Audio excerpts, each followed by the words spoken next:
अष्टौ मे मूर्तयः सन्ति स्वयं व्यक्ता महीतले। श्रीसूत उवाच श्रीरुद्रमुखनिर्नीतमुरारिगुणसत्कथा सन्तुष्टा पार्वती प्राह शङ्करं लोकशङ्करम्।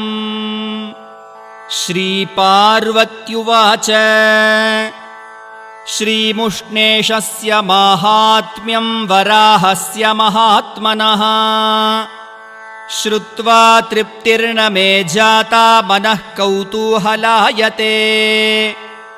श्रोतुं तद्देव माहात्म्यं तस्माद्वर्णय मे पुनः। श्रीशङ्कर उवाच शृणु देवि प्रवक्ष्यामि श्री